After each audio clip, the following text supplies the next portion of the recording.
Hello friends, Radhe Radhe, हर हर महादेव। मैं मीनाक्षी एक बार फिर से आपके सामने अपने नेक्स्ट वीडियो के साथ प्रेजेंट हुई हूँ। तो चलिए शुरू करने से पहले बताइए आप सभी लोग कैसे हैं। I hope you are happy and healthy. तो चलिए इसी के साथ मैं आज के सेशन का टॉपिक आपको शेयर करती हूँ। तो जैसा कि हम पिछले वीडियोस में प्यूबर्टी पीरियड के कैरेक्टरिस्टिक्स के बारे में एक एक करके कई जानकारियां लेते आ रहे हैं, तो आज प्यूबर्टी पीरियड की जो भी कैरेक्टरिस्टिक है वो है जो हम आज डिस्कस करेंगे इस सेशन में। वो है कि puberty is a time of rapid growth and change. कि प्यूबर्टी पीरियड जो है वो रैपिड ग्रोथ और चेंज का समय होता है। तो आज इस कैरेक्टरिस्टिक पे हम थोड़ा फोकस डालेंगे। तो I hope that will be remain in the session till the end to get the whole information. और अगर अभी तक आपने मेरे चैनल को सब्सक्राइब नहीं किया है तो प्लीज़ जल्दी से सब्सक्राइब करिए, जिससे कि आगे आने वाले हर वीडियो का आप अच्छे से फ़ायदा उठा सकें। तो चलिए इसी के साथ मैं सेशन को आगे बढ़ाती हूँ। तो जैसा कि पूरे लाइफ स्पैन की अगर हम बात करें तो उसमें ऐसे दो पीरियड्स होते हैं जहाँ पे हम देख सकते हैं कि रैपिड ग्रोथ और चेंज बच्चे के अंदर देखने को मिलता है। तो puberty is one of the two periods in the life span that are characterised by rapid growth and marked changes in body proportions. तो उसमें से एक प्यूबर्टी पीरियड है जहाँ पे हम इस पीरियड को इस तरह से कैटेगराइज्ड कर सकते हैं जहाँ पे हम बच्चे किसी भी चाइल्ड के अंदर रैपिड ग्रोथ और मार्क्ड चेंजेस देख सकते हैं, खास करके उसके बॉडी प्रोपोर्शंस में। The other is the prenatal period. अगर हम लाइफ स्पैन के दूसरे ऐसे समय की बात करें जहाँ पे बहुत चेंजेस देखने को मिलते हैं या पे रैपिड ग्रोथ देखने को मिलता है, that is the prenatal period and the first half of the first year of life. तो प्री नेटल पीरियड से लेके बच्चा जब पोस्ट नेटल लाइफ में आता है, डिलीवर्ड होता है, बॉर्न करता है, तो उसके बाद उसके बर्थ के एक साल तक के मतलब हम कह सकते हैं 6th मंथ तक का। तो प्री नेटल पीरियड से 6 मंथ का बच्चे का जो लाइफ स्पैन टाइम होता है उसमें बहुत ही रैपिड ग्रोथ और चेंज बच्चे के अंदर देखने को मिलते हैं।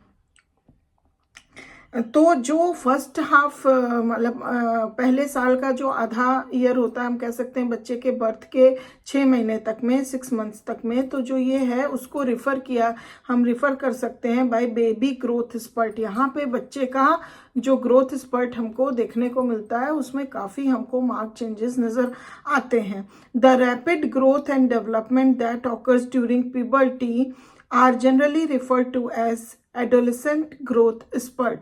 तो जब हम ग्रोथ और डेवलपमेंट प्यूबर्टी के दौरान जो हम देखते हैं तो वहाँ पे हम उसको एडोलेसेंट ग्रोथ स्पर्ट कह सकते हैं, लेकिन अगर बहुत करेक्टली बात करनी हो तो इसको हम प्यूबर्टी ग्रोथ स्पर्ट हम बोलना चाहिए।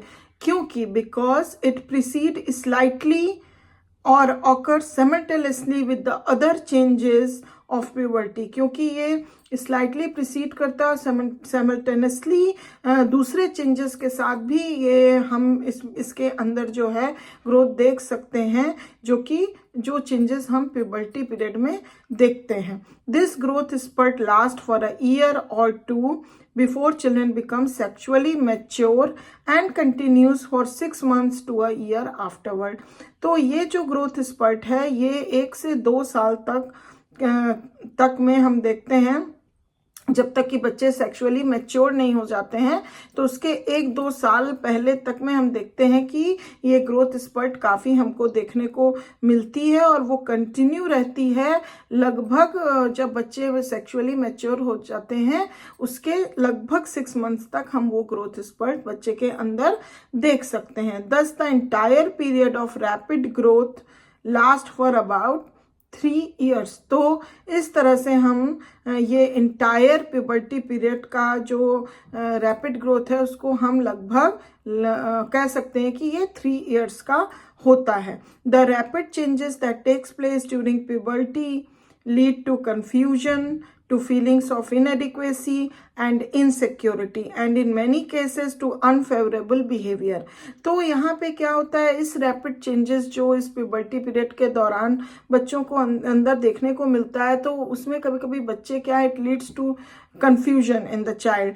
हाँ, बच्चे के अंदर कंफ्यूजन डेवलप हो सकती है, फीलिंग ऑफ इनएडिक्वेसी डेवलप हो सकती है, इनसिक्योरिटी की फीलिंग्स डेवलप हो सकती है, और कभी कभी कुछ केसेस में तो अनफेवरेबल बिहेवियर भी बच्चों के अंदर देखने को मिलता है। तो ये जो अचानक से जो प्यूबर्टी पीरियड में ये रैपिड चेंजेस और ग्रोथ देखने को मिलती है बच्चे के अंदर, तो उसमें उनके बॉडी प्रोपोर्शंस, काफ़ी कुछ एक्सटर्नल इंटरनल चेंजेस देखने को मिलते हैं, और बच्चे जो हैं फील करते हैं। तो उसमें बच्चे क्या है, कभी कभी खुद को लेके काफ़ी कंफ्यूज हो जाते हैं, और वो नहीं समझ पाते हैं कि इस तरह के चेंजेस आखिर इतनी रैपिडली हो क्यों रहे हैं। तो उनसे उनको किस तरह से कोप अप करना है, किस तरह से एडजस्ट करना है, किस तरह से हैंडलिंग करनी है, ये कई तरह की चीज़ें लेके बच्चे काफ़ी कंफ्यूज, और फीलिंग ऑफ इनएडिक्वेसी भी उनके अंदर डेवलप हो जाती है, और इस कारण से कभी कभी उनके बिहेवियर जो है वो थोड़े अनफेवरेबल हो जाते हैं।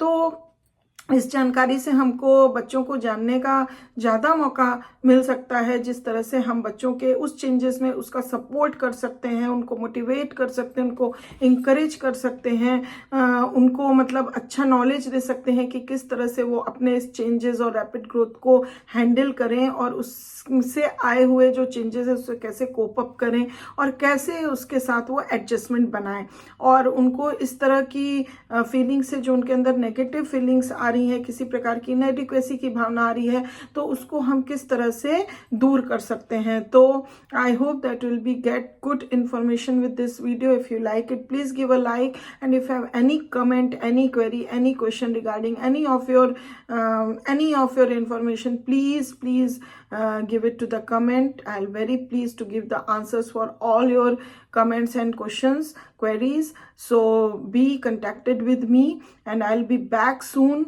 with my next video. And thank you very much for watching my video till the end. Till then, please take good care of yourself. Bye bye.